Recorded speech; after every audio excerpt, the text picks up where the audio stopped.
Hello bachcho, so let's understand the question first. The question says which of the following electronic configuration give the highest value of magnetic moment in case of octahedral complex. ठीक है, तो हमें इस question में ये पूछा गया है कि इनमें से ऐसा कौन सा केस है जब मैग्नेटिक मोमेंट क्या हो, मैक्सिमम हो। ठीक है, तो देखिए मैग्नेटिक मोमेंट का फॉर्मूला रहता है हमारे पास √n+2bm। ठीक है, तो हम ये कह सकते हैं अगर अनपेड इलेक्ट्रॉन ज्यादा होंगे तो मैग्नेटिक मोमेंट ज्यादा होगा। So magnetic moment is directly proportional to unpaired electron. तो मैग्नेटिक मोमेंट के बजाय हम अनपेड इलेक्ट्रॉन्स काउंट कर लेते हैं तो उससे हमें पता लग जाएगा। ठीक है, सो देखिए इसको कैसे कैलकुलेट करना है। So case number 1, D6 and strong field ligand. तो देखिए D6 कॉन्फ़िगरेशन हमारा कुछ इस तरीके से रहता है। ठीक है, और जैसे ही स्ट्रॉन्ग फील्ड आपको बोला गया है तो आप डायरेक्टली क्या करवा दोगे, पेयरिंग करवा दोगे। पेयरिंग करवाएंगे तो यहां पर हम देख सकते हैं कि एन की वैल्यू क्या है, 0 है, मतलब कोई अनपेड इलेक्ट्रॉन नहीं।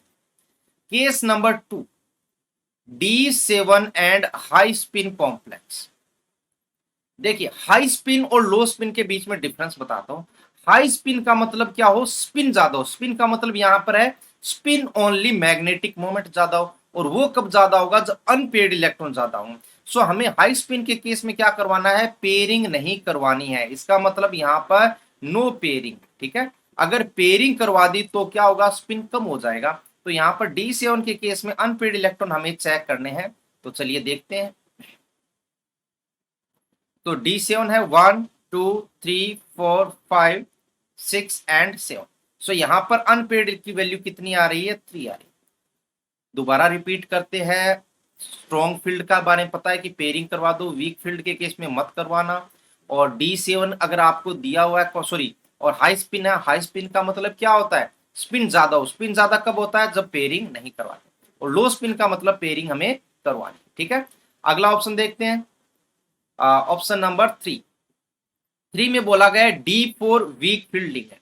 सो D4 वीक फील्ड लिगेंड है ना, D4 and weak field ligand. तो इस केस में हमें पता है कि वीक फील्ड लिगेंड है तो नो पेयरिंग, पेयरिंग ना ही करवानी। सो देखिए कॉन्फ़िगरेशन हमारे पास क्या हो जाएगा।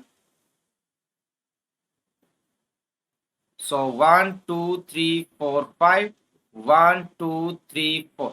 सो यहाँ पर अनपेड इलेक्ट्रॉन कितने हैं, 4 हो जाएंगे विदाउट एनी डाउट। और ऑप्शन नंबर 3 और 4, यहां पर बोला गया D2 and strong field ligand. तो देखिए 2 इलेक्ट्रॉन्स है तो एटलीस्ट 3 तक तो हमें पेयरिंग करवानी नहीं होती। यहां पर 2 है तो 2 को डायरेक्ट 2 लिख सकते हैं। तो यहां पर 1 एंड, अब माइंड किसी में आया ना कि सर यहां पर पेयरिंग एक में 2 डाल देते, नहीं, D3 तक पेयरिंग नहीं होती है। क्योंकि आपने जो CFT पढ़ी उसमें देखा होगा कि CFT में क्या रहते हैं, इस तरीके से ऑर्बिटल रहते हैं। क्योंकि हमको स्टैंडर्ड CFT कंसेप्ट फॉलो करनी होती है। इसमें ये 3 और ये 2, तो वीक रहता है तो चाहे स्ट्रॉन्ग हो चाहे वीक हो, 3 इलेक्ट्रॉन्स पहले फिलअप होते हैं। अगर उसके बाद स्ट्रॉन्ग है तो यहाँ पर पेयरिंग करो, 3 के बाद पेयरिंग होती है। वीक है तो ऊपर फिलअप करो। ठीक है, तो यहाँ पर अनपेड इलेक्ट्रॉन कितने हैं, एन की वैल्यू 2। सो इसमें 2 है, यहाँ 4 है। और हमने पीछे चेक किए कितने, फर्स्ट में 0, सेकंड में 3। So the right answer is option number 3, that is D4 weak field ligand. Okay, so hope you understand the concept well. Best of